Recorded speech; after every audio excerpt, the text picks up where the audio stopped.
우리가 마태복음이 끝나갑니다. 새벽마다 우리가 보았던 이 마태복음의 말씀 1월 달부터 시작해서 4월 달까지 우리가 함께 보았는데 마태복음이 이제 이번 주에 끝납니다. 오늘 우리가 보는 말씀은 그 마태복음의 마지막에 예수님께서 십자가에 달려 돌아가신 이후에 예수님의 장사를 지내고 그리고 그 직후에 일어난 일을 우리들에게 일러줍니다. 먼저 우리가 예수님의 십자가에서 기억해야 될 것이 있습니다. 그건 무엇이냐면 예수님께서 십자가 위에서 우리를 위해 돌아가셨는데 그것만으로 충분했다라는 겁니다. 왜냐하면 예수님께서 이 땅에 오신 것은, 육신을 입고 이 땅에 오신 것은 우리를 구원코자 함인데, 우리에게 천국에 갈 길을 열어주시고자 함인데, 그래서 성경에서 우리들에게 이야기하듯이 예수님은 화목제물로 우리 대신 바쳐지신 제물이 되셨다고 이야기하는데, 그것은 십자가에서 돌아가신 것만으로 충분했습니다. 자, 우리 구약에서 화목제물을 드립니다. 우리가 하나님 앞에 우리의 범죄함이 있고 하나님 앞에 나아가지 못함이 있어서 그것이 장벽으로 막혀 있어서 우리가 하나님 앞에 가지 못하는데 하나님과 직접적인 연결이 끊어져 버렸는데, 그것을 화목 제물이 만약 우리의 죄를 대속해서 이 장벽을 흩어버린다고 하면 화목 제물은 제물로 바쳐지는 것만으로 충분한 겁니다. 아니, 온전한 겁니다. 우리가 구약의 화목 제물을 생각하면 그 바쳐진 양이, 동물이 하나님 앞에 화목 제물로서 우리와 하나님을 화목하게 하는 일을 완수한 후에 그 양이 다시 살아났다는 이야기는 없습니다. 그 동물이 다시 살아났다는 이야기는 없습니다. 그럴 필요도 없습니다. 그것만으로 충분한 겁니다. 예수님이 우리와 하나님을 화목하게 하는, 우리와 하나님을 다시 회복시켜주는, 그래서 우리가 하나님 앞에 다시 나아갈 길을 열어주시고 우리가 구원된 백성으로서 다시 하나님 앞에 설 수 있게 해주시는 그것은 십자가만으로 충분했습니다. 거기에서 우리를 대신해서 피를 흘리시고 돌아가신 것만으로도 효력이 당연히 있는 것이었고 온전하게 우리의 구원의 일들을 이룰 수 있는 것이었습니다. 그러니까 사실 마태복음 27장에 예수님께서 돌아가신 것을 아주 길게, 마태복음 오늘 27장을 보셨지만 66절까지 있습니다. 굉장히 깁니다. 예수님께서 돌아가신 것을 우리들에게 이야기해 주시는 이 장은 사실 그것만으로 완전하게 끝나서도 됐습니다. 그런데 하나님께서 우리에게 더 주고 싶은 것이 있으셨습니다.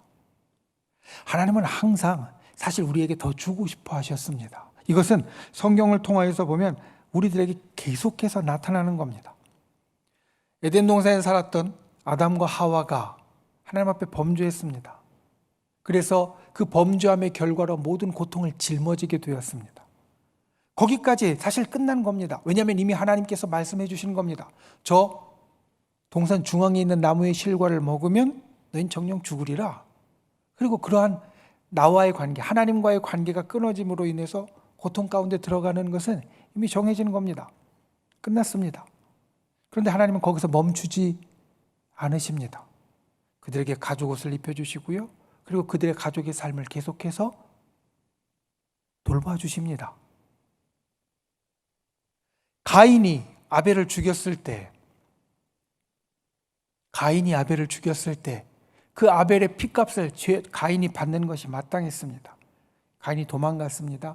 그러면서 가인이 하나님 앞에 내가 이렇게 누구도 나를 보호하는 사람이 없이 도망다니면 다른 사람의 해를 입을까 두렵습니다라고 할 때 가인의 이마에 표식을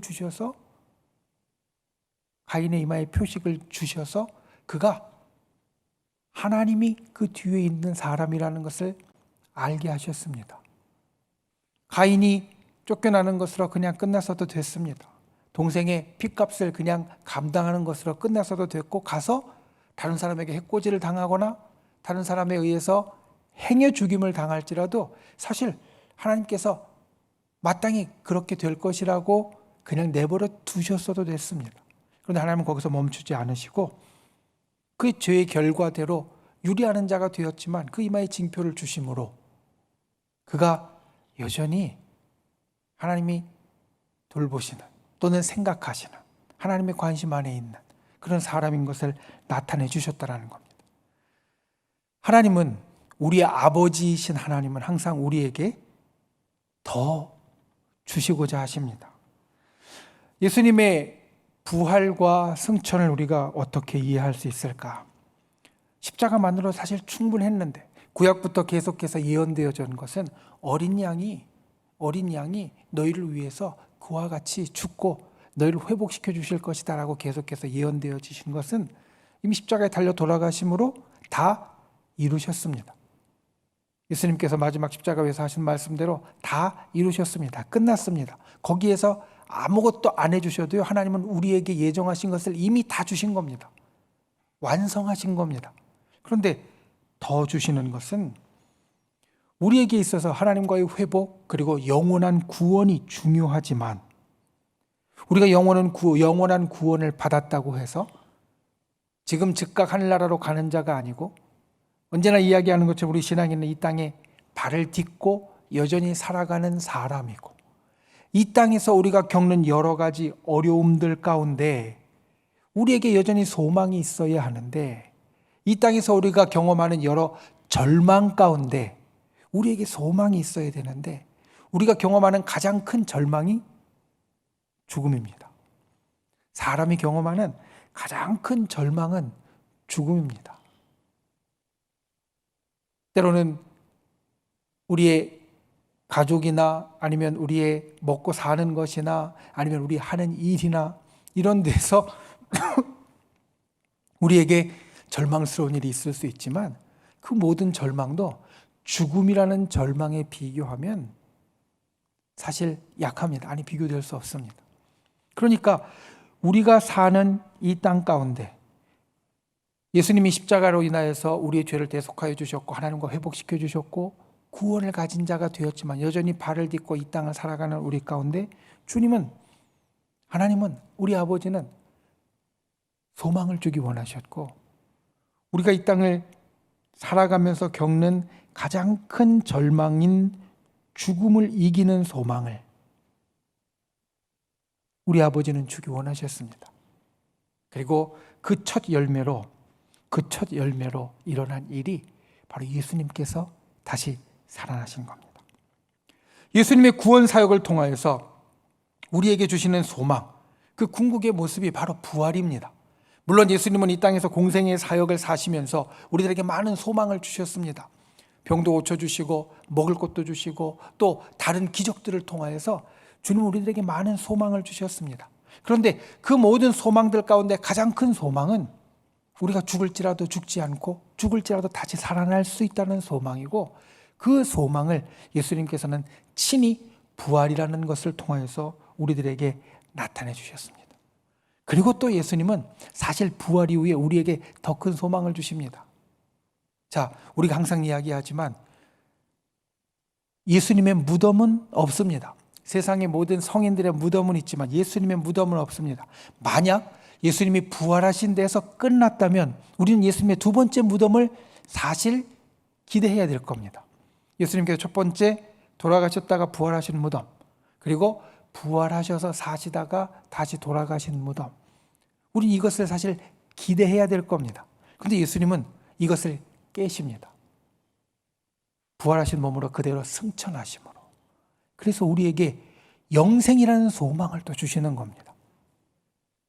죽었다가 다시 살아나는 소망, 그리고 말씀 우리들에게 이야기하듯이 예수님께서 다시 이 땅에 오실 때 우리가 만약 육신 그대로 살아있으면 우리가 무덤에 들어갔다 나오는 것이 아니라 그대로 들려 올라가서 살아갈 수 있는, 그리고 우리가 다시 부활했다고 하면 그 부활한 몸 그대로 다시 영생으로 들어가는 우리에게 영생이라는 소망을 예수님은 승천을 통하여서 우리들에게 주십니다. 이게 이 십자가의 사건 이후에 주님께서 우리에게 주시는 정말 큰 선물이고요. 이 땅을 살아가는 우리들에게 가장 큰 소망이 되는 겁니다. 그런데 이걸 막으려는 사람이 있습니다. 오늘 말씀입니다. 이미 구원사역은 완성되었으니까 그냥 주님이 이제는 끝났다 하고 그만두셨어도 되는데, 마무리 지으셨어도 되는데 주님은 우리들에게 더 큰 소망을 주기 원하셨고 그것을 공생의 사역 중에 제자들에게 예언을 통해서 미리 알려주셨습니다.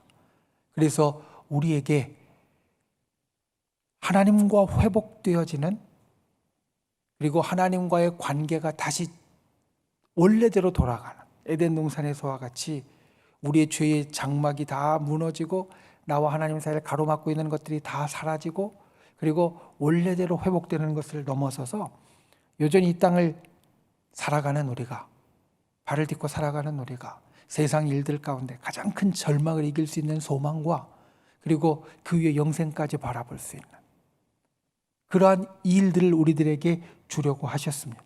그런데 이걸 막으려고 합니다. 오늘 말씀에서 우리가 보기 원하는 것이 바로 이러한 배경입니다. 처음에 이 말씀을 길게 드린 것은 우리가 이 말씀 가운데 그걸 사실 알아야 되기 때문에 그렇습니다. 이 일은 안 일어났어도 되는 일입니다. 그런데 이 일이 일어나게 된 것은 주님의 마음이, 우리 아버지의 마음이, 그리고 아버지의 계획이, 자녀된 우리를 향해서 품으신 아버지의 마음과 아버지의 계획이 이 이후에도 있었기 때문에 이 일이 일어나게 되는 겁니다. 오늘 그 하나님의 계획을 우리가 보고 또 사람들이 한 것을 보고 우리가 이 땅을 살아가면서 그 하나님의 계획에 대하여서 무엇을 나의 삶의 교훈으로 삼아야 될 것인가, 그것을 보고 기억하는 저와 여러분이 되시기를 예수님의 이름으로 축원을 드립니다. 첫 번째 기억해야 될 것은 하나님의 계획은 반드시 이루어진다는 것. 우리가 이야기하고 성경 가운데 보고 또 보아도 부족하지 않은 것은 하나님의 계획은 반드시 이루어진다는 것. 오늘 본문을 보면 첫 번째 이렇게 시작합니다. 그 이튿날은 준비일 다음 날이라. 이튿날, 예수님께서 돌아가신 때가, 그리고 장사된 때가 언제였죠? 우리가 잘 알듯이 고난주간의 금요일에 돌아가셨고 그날 저녁에 서둘러서 장례를 치렀습니다. 그 이유는 우리가 고난주간이나 또는 부활주일에 가끔 나누었던 것 같이 6월절이 안식일이고 시작하기 때문입니다. 더군다나 이 안식일은 6월절 절기와 연결되어진 아주 큰 안식일입니다. 그리고 유대인들의 안식일은 금요일 저녁부터 시작합니다. 우리는 토요일로 알고 있지만 우리가 성경 가운데 하나님께서 세상을 창조하신 그 기사에 저녁이 되고 아침이 되니 이게 첫째 날이었다 이야기하시는 그 말씀을 기억합니다. 그죠? 저녁부터 시간이 시작되기 때문에 금요일 날 저녁에 안식일이 시작합니다. 그러니까 안식일에 여러 규율들을 어기지 않으려면 장사가 빨리 이루어져야 됐습니다. 그래서 사실은 안식일 다음 날 새벽에 향유를 갖고 여인들이 찾아갔던 것도 사실 그래서 그렇습니다. 그냥 빠르게 서둘러서 장례를 치러서 부족한 것이 있었기 때문에 그걸 더 하려고 갔던 겁니다. 금요일 날 저녁에 안식일이 시작됩니다. 그리고 제가 한번 간증해서 이야기한 적이 있지만 전 이거를 직접 사실은 옆에서 두고 보았습니다. 제가 미국에서 있던 한 곳이 유대인들 회당에서 가까운 곳이었는데요. 금요일 저녁만 되면 까만 옷 입고 중절모 쓰고 한 사람들이 그 회당으로 쭉 걸어서 갑니다. 그래서 그 회당의 모임을 하는 것을 보아서 금요일 저녁이 이미 이들에게는 안식일의 시작이다라는 걸 사실 저는 그렇게 가까이서 볼 수 있었습니다. 자, 안식일이 그렇게 끝납니다. 그 이튿날 토요일이고요. 안식일이 금요일 저녁에 시작하니까 토요일 저녁이면 풀립니다. 그러니까 만약 이 안식일인 토요일 저녁부터 예수님이 며칠 만에 부활하신다라고 예언하셨죠? 사흘, 3일. 그러니까 제일 좋은 시간은 가령 이때 생각했던 게 이것입니다. 안식일에는 움직이지 않았고 사람들이 움직이지 않았고 안식일에는 또 주님도 쉬신다고 이야기하셨고 그러니까 토요일 저녁까지는 아무 일도 안 일어날 겁니다. 근데 사흘이면 그 다음 날입니다. 그 다음 날이고 그러니까 우리로 이야기하면 주일이고 그러니까 주일날 한낮에는 무슨 일이 일어나기 어렵고 주일날 해가 지면 벌써 나흘이 되는 겁니다. 그렇죠? 그러니까 만약 누군가가 예수님의 시신에 어떤 일을 한다라고 여기면 이날밖에 없는 겁니다. 대제사장과 바리새인들이 생각했던 것이 바로 이것입니다.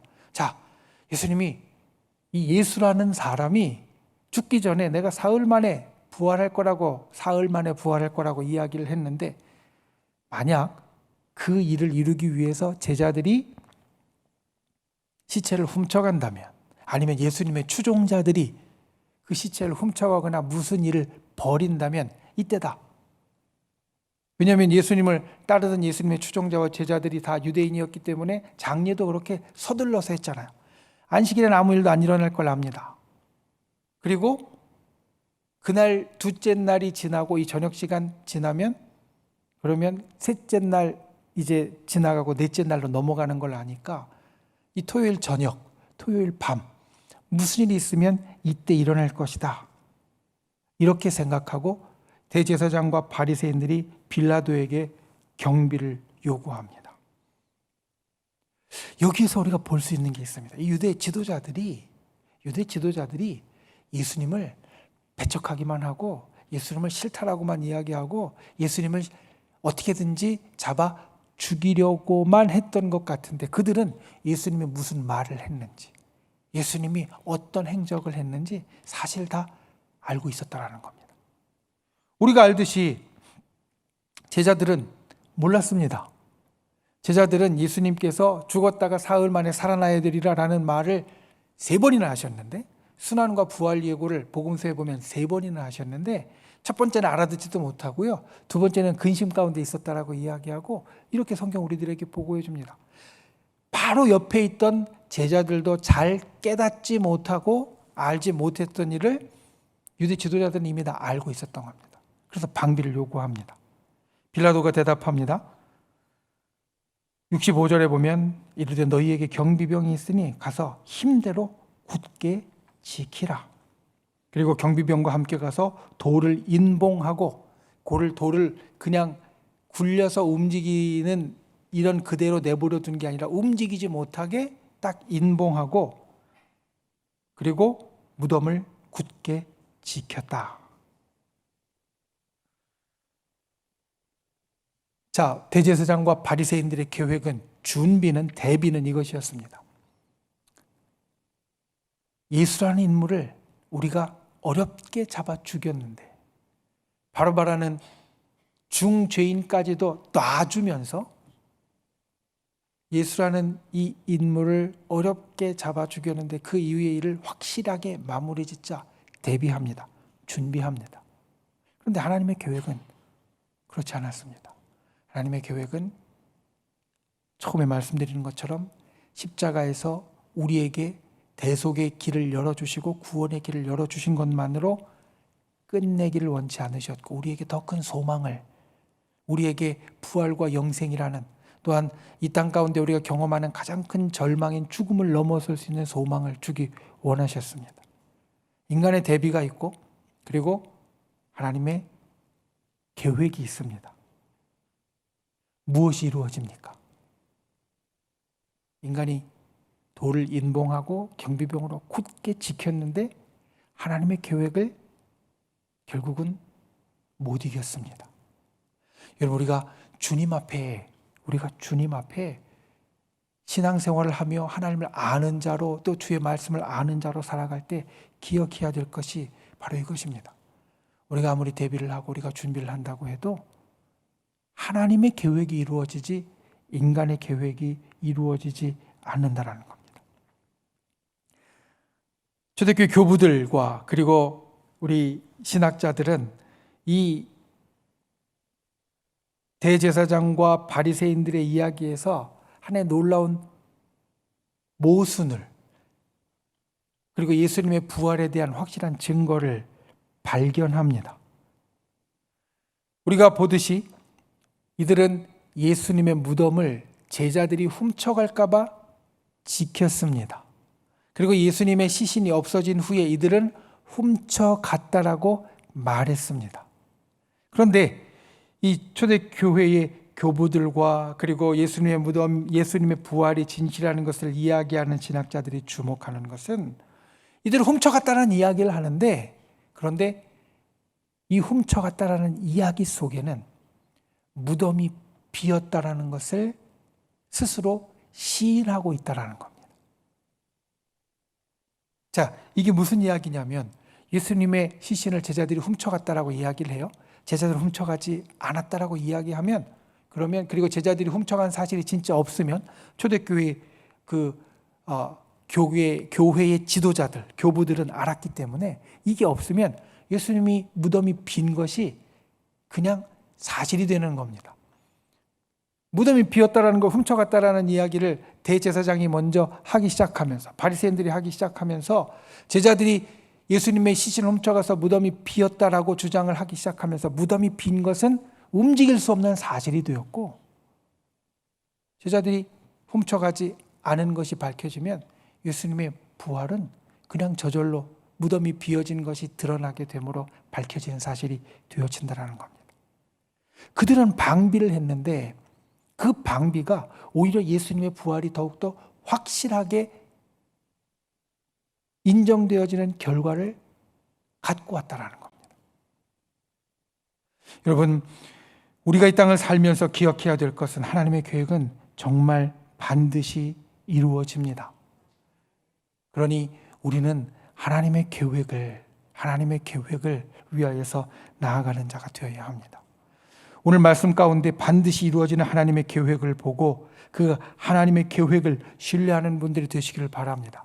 때로는 하나님을 반대하는 사람들이, 또는 하나님을 대적하는 사람들이, 그들이 아무리 대비를 하고 방비를 하고 준비를 한다 하여도 그것이 하나님의 계획을 막을 수 없습니다.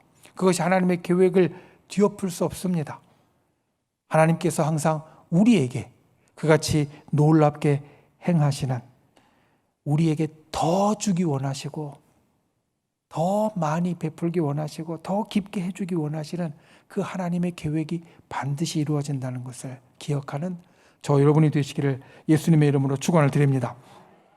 두 번째 우리가 기억해야 될 것은, 그렇기 때문에 하나님의 계획이 내 계획이 되어야 합니다. 자, 인간이 아무리 대비해도요, 인간이 아무리 방비해도, 인간이 아무리 대적하는 것으로 철저하게 준비한다고 해도 하나님의 계획은 반드시 이루어집니다. 우리는 하나님을 대적하는 사람이 아닙니다. 우리는 하나님과 반대로 가는 사람이 아닙니다. 그러면 우리는 무엇을 해야 됩니까? 아무리 인간이 대비해도, 아무리 인간이 방비를 해도 하나님의 계획이 반드시 이루어진다는 것을 알면 우리는 무엇을 해야 하냐면 하나님의 계획이 내 계획이 되게 만들어야 합니다. 물론 하나님의 계획이 아까 말씀드린 대로 우리를 위한 계획이고 우리에게 더 많이, 더 좋게, 더 깊게 해주시려는 계획인데, 때로는 우리가 오해를 하거나 아니면 다른 바라는 것이 있거나 아니면 다른 이야기를 듣거나 다른 생각으로 이 하나님의 계획과 엇나갈 때가 있습니다. 우리가 신앙생활을 하다 보면 사실 우리가 다 그럴 때가 있습니다. 그런데 그때 기억해야 될 것은 하나님의 계획을 내 계획으로 삼는 자가 진짜 축복의 사람, 진짜 은혜의 사람이 되어진다는 겁니다. 하나님의 계획을 우리가 아는 것, 하나님의 계획을 우리가 아는 것, 말씀을 가까이 해야 합니다. 그런데 말씀을 가까이 한다고 다 되는 건 아닙니다. 아까 말씀드렸듯이 제자들은 예수님이 다시 부활하실 거라는 걸 익히 들었습니다. 사실 복음서가 기록하고 있는 것이 3번이라면 아마 더 하셨을 겁니다. 왜냐하면 복음서가 예수님과 제자들 사이에 있던 모든 대화를 다 기록한 게 아니기 때문에, 중요할 때 하신 말들만 기록한 거기 때문에 아마도 예수님이 제자들에게 그런 이야기를 다른 데에서 더 하셨을 가능성이 훨씬 높습니다. 그런데 그 말씀을 계속 들었지만 이 제자들은 깨닫지 못했습니다. 왜냐하면 우리가 알듯이 이제 예수님의 부활을 이야기하는 그 다음 장에 보면, 그리고 복음서에 예수님의 부활을 이야기하는 장들을 보면 그들은 3일째까지도 근심에 쌓여서 그냥 모여서 낭망하고 있었고, 여인들이 와서 예수님이 부활하셨다고 할 때 믿지 못하고 소동했었습니다. 그런데 그 이후에 예수님이 부활하신 것을 보고, 그리고 그들이 직접 알게 되고, 그리고 예수님의 말씀을 전체적으로 다시 깨닫게 되고, 결국 이들이 성령을 받고 그리고 초대교회 지도자들이 됩니다. 하나님의 말씀은 이와 같습니다. 우리가 말씀을 볼 때 어떤 말씀은 잘 깨달아지지 않습니다. 어떤 말씀은 힘들고요. 어떤 말씀은 어렵습니다. 또 어떤 말씀은 다 아는데도 내가 받아들일 준비가 안 돼 있는 것 같이 내가 그 말씀을 내 것으로 삼기가 어려울 때가 있습니다. 그런데 그렇다고 해도 우리는 말씀을 가까이 해야 하나님의 계획을 알 수 있습니다. 지금 당장 깨닫지 못해도 이 제자들처럼 때가 되면 깨달을 때가 옵니다. 지금 당장 받아들이지 못할 것 같지만 때가 되면 우리가 그것을 받아들이고 할렐루야로 맞을 수 있게 됩니다. 그렇기 때문에 주님의 말씀을 가까이 하는 것을 우리는 멈추지 말아야 합니다. 우리가 코로나로 인하여서 여러 가지 상황 때문에 사실은 성경 공부나 아니면 다른 것들이 이제 온라인으로 되고, 아무래도 온라인으로 하다 보면 온라인에 익숙하지 못하시는 분들은 그 말씀을 들을 기회가 적어지게 되고요. 또 우리가 속으로 구역예배 드리는 것도 지금 우리가 이제 다시 시작하려고 하고 있지만 여전히 어렵습니다. 그런데 기억해야 될 것은 그런 기회들이 좀 적어졌어도 하나님의 말씀을 가까이 하려는 노력은 적어지면 안 됩니다. 우리가 이 카리스를 올해 더 확대해서 만드는 이유도 사실 거기에 있습니다. 말씀을 가까이 하면 그 말씀이 지금 당장 내게 피가 되고 살이 되지 않는 것 같아도, 지금 당장 내가 깨달아지지 않는 것 같아도, 지금 당장 내게 큰 도움이 안 되는 것 같아도 때가 되면 우리에게 하나님의 계획을 익히 깨달아지게 하고 우리에게 보여주는 일들이 나타나기 때문에, 그래서 하나님의 계획을 내 계획으로 삼으려면 말씀을 가까이 해야 합니다. 말씀을 가까이 하는 분들이 되시기를 바랍니다. 하나님의 말씀이 진정 내가 지금 안 깨달아져도 이거 어려우니까 다음에 하고 옆으로 밀어놓는 것이 아니라 가까이, 항상 가까이 우리가 주의 말씀을 듣는, 그리고 주의 말씀을 보는 저와 여러분이 되시기를 예수님의 이름으로 축원을 드립니다. 그리고 또 하나 항상 이야기하지만 말씀을 보았으면 우리는 기도해야 합니다. 자, 조금 전에 말씀을 드렸어요. 예수님이 제자들에게 부활 예고를 하신 게 복음서에 보면 3번이 나온다. 그런데 여기는 예수님이 중요한 때 제자들에게 한 말들을 모아놓고 있기 때문에 아마도 예수님은 제자들에게 이 3번 말고도 더 이야기하셨을 것이다. 여러분, 성경은 우리들에게 우리 삶의 모든 일들을 시시콜콜 말하고 있지 않습니다. 성경은 우리들에게 중요한 신앙의 사건들과 중요한 신앙의 교훈들을 이야기를 합니다. 그런데 우리가 살다 보면 항상 중요한 일만 있는 게 아니에요. 시험을 보고 시험 발표가 나고 또 어떤 중요한 사업을 시작하고 그 사업에 놀라운 계약을 하게 되고 이런 일들만 있는 게 아니라 밥 먹고 잠자고 친구 만나고 화장실 가는 이런 소소한 일들이 우리 삶에 항상 있습니다. 그러니까 성경이 중요한 일을 우리들에게 이야기해 줄 때 그 중요한 일들만 갖고 우리가 이 땅을 살아가지 못하고 우리들의 소소한 일들도 우리 가운데 항상 차 있는데, 이 성경의 중요한 말씀들을 우리의 소소한 일들에도 깨닫게 해주고 적용할 수 있게 해주시는 일이 바로 주님과 항상 대화하며 주의 음성을 듣는 것이고, 그리고 그것은 말씀을 읽는 데에서 그치지 않고 우리가 주님과 항상 대화하고 가까이 하는 기도를 통해서 이룰 수 있다는 겁니다. 우리가 기도하면 주의 음성이 들리고요. 우리가 기도하면 말씀이 깨달아지고요. 우리가 기도하면 말씀이 중요하게 이야기한 것에서 소소한 일도 이렇게 하면 되겠구나 라는 주의 음성이 그 가운데 들려집니다.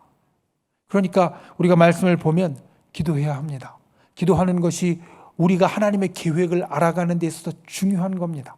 큰 계획뿐만 아니라 작은 계획들도 있는데 우리가 기도할 때 하나님의 그 소소한 계획들을 우리가 깨닫게 되어지고 그 하나님의 소소한 계획들을 우리의 삶 가운데 나의 것으로 받아들일 수 있게 된다는 것. 그래서 제자들이 예수님께서 부활하신 이후에 갈릴리 바닷가에서 같이 물고기를 먹을 때에도, 또 엠마오로 가는 그 2 제자들과 예수님께서 이야기하실 때에도, 사실 예수님이 부활하신 이후에 제자들을 만났을 때 제자들이 온전히 예수님의 말씀을 다 깨달은 것 같이 보이지 않는데, 이들이 그 말씀을 더욱더 깊이 깨닫고 삶 가운데 나타낼 수 있게 된 것은 오순절 마가다락방에서 그들이 열심히 기도하고 그리고 성령을 받았을 때 그 일이 일어나게 됩니다. 성령을 받기 전에 이들은 열심히 기도했습니다. 예수님이 부활하신 이후에 곧바로 모여서 오순절까지 약 열흘 동안 정말 열심히 기도했습니다. 그 기도가 그들이 이전에 예수님께로부터 들었던 모든 말씀들, 중요한 것들을 그들의 삶 가운데 직접 알게 되고 깨닫게 되고 깊이 있게 하는 일이 되어졌고, 성령께서 그 가운데 함께 하시며 그 깊이를 더 깊게 하시고 그리고 능력으로 덧입혀 주시게 된 겁니다. 그러니까 우리가 하나님의 말씀을 보는 것만으로 안 됩니다. 카리스에도 묵상을 위한 기도의 제목이 있지만 이거 읽는 것으로 끝나면 안 되고요. 꼭 묵상하고 기도도 해야 되고요. 그것 외에도 우리가 항상 하나님의 말씀을 볼 때마다, 들을 때마다, 그리고 깨달을 때마다 기도할 수 있어야 됩니다. 그래야 하나님의 소소한 계획들을 우리가 알 수 있고 그 소소한 계획을 내 계획으로 만들 수 있습니다. 저 여러분이 기도함으로 하나님의 계획을 더 깊이 알고 우리의 삶의 소소한 것까지 주님의 계획을 내 계획으로 만드는 분들이 되시기를 예수님의 이름으로 축원을 드립니다. 말씀을 맺습니다. 하나님의 계획은 반드시 이루어집니다. 주님의 계획은 놀라운 계획입니다. 우리를 원래 계획보다도, 원래 세우신 계획보다도 더 깊이 사랑하시는 계획, 그냥 우리를 하나님과 회복시켜 주시는 십자가의 죽음으로 끝내실 수 있었는데 그 계획을 넘어서서 부활과 또 승천을 통한 영생이라는 소망까지도 주시는 그 하나님의 계획, 그 하나님의 계획은 반드시 이루어집니다. 하나님의 계획이 우리 가운데 반드시 이루어진다는 것을 믿는 분들이 되시기를 바랍니다. 그리고 두 번째로, 그 하나님의 계획이 반드시 이루어진다면 그 계획이 내 계획이 되어야 합니다.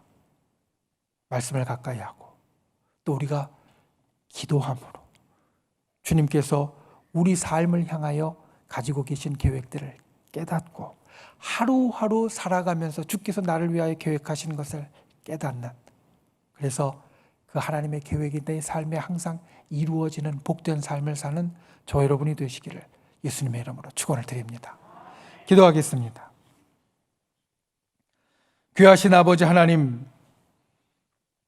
주님의 계획은 반드시 이루어집니다. 우리를 위하여서 더 놀랍게 가지고 계신 주의 계획이 인간이 아무리 방비하고 대비한다고 하여도 반드시 이루어집니다. 주님, 우리가 이것을 말씀을 통하여 깨닫고 굳게 믿는 자 되게 하여 주시옵소서. 그리고 주의 말씀을 가까이 하고 주님께 기도로 열심히 나아가서 그 계획을 내 계획으로 삼고 이 땅 가운데 하나님의 계획을 이루고 살아가는 복된 주의 백성이 되도록 우리를 도와 주시옵소서. 예수님의 이름으로 간절히 기도하옵나이다. 아멘.